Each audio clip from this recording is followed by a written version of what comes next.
ریاست کے سامنے، اسٹیٹ کے سامنے بولنا یہ آسان بات تو نہیں ہے۔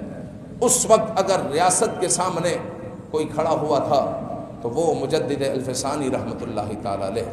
جس طرح ختم نبوت کے قانون کو جب چینج کیا گیا پاکستان میں، تو اس وقت اگر ہمیں کوئی کھڑا ہوا نظر آیا تو اہل سنت کا وہ امام امیر المجاہدین علامہ خادم حسین رضوی رحمۃ اللہ تعالی علیہ نظر آئے کہ جنہوں نے ختم نبوت پر پہرا دیا۔ اور یاد رکھیں اگر وہ 22 دن یا 27 دن وہ نہ گزرے ہوتے اسلام آباد میں تو آج آپ کی مسجد کے ساتھ ہی یا تھوڑا دور قادیانیوں کی عبادت گاہ بنی ہوئی ہوتی۔